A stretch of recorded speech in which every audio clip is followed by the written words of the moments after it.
Breath of Death sound like it could have been an awesome game. A parody and resemblance of the old school JRPG formula sounds really nice. What Breath of Death becomes instead is a game that's way more fun to read and listen to than it is to play. You play as Dem the Skeleton Knight, a complaining, fourth wall breaking warrior who's been given the task to save the world from evil monsters. That's pretty much all you get for a story. The rest of the game consists of poking fun at various aspects of an RPG, such as the goal of collecting 7 elemental crystals to restore balance to the world, or just apparently needing a sewer level. What makes the story interesting is its cleverly humorous writing and surprisingly interesting character development between Dem and his ghostly sidekick, Sarah. This is supported by a near-perfect presentation of an NES RPG and an amazing score.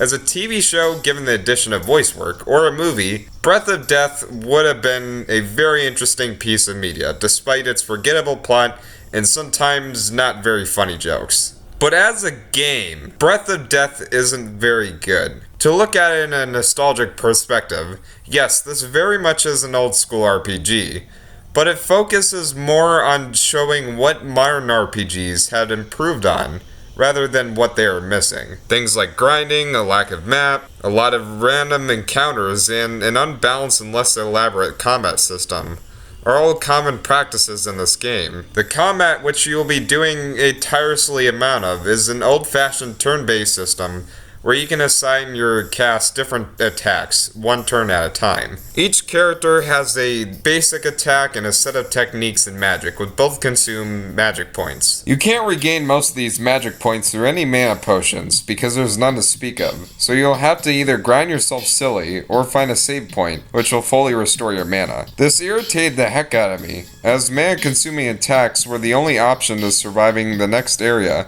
without grinding the heck out of myself. The techniques and magic attacks aren't very interesting either. A rain of fire spell won't burn your enemies, and an avalanche spell won't freeze your enemies. They'll just deal damage. The only mana spell or technique that you'll ever want to use is the one that deals the most damage. Some could say that attack or agility raising spells are important, but I never felt that way. There's also the Unite system, where 2 to 4 party members can unleash a special attack or defense spell. This Unite system sounds great, but it really makes less of an impact when each party member can deal more damage on their own for less mana, or magic points, however you want to call it. The only thing that would make your battles interesting would be that after every turn, your foes gain a 10% attack raise, encouraging you to kill them as quickly as possible. Other than that, they're all enemies that will come off as either way too easy or way too hard. I couldn't tell which, as the difficulty was very inconsistent. Another thing that an old school RPG had was exploration. Breath of Death is very much linear. There's only one shopkeeper in a save point hotel to characterize these uncomfortably familiar towns that don't provide any interesting characters or side quests. Though it makes the assumption sound very confusing when you have these big levels that are mostly just big levels. Outside of a couple of temples that could give you armor that you could also buy in stores for affordable prices, your exploration is mainly finding out where the right path is to your objective, while getting hit with a lot of random encounters in the process for about 50 times. Boss fights are more or less the same, with just dealing more damage and having more health. The game lasted me 7 hours, half of which was spent literally getting lost or grinding so I could survive the next level. You can unlock a score attack mode from beating the game, which will add a leaderboard system to your boss fights. I ignored it simply because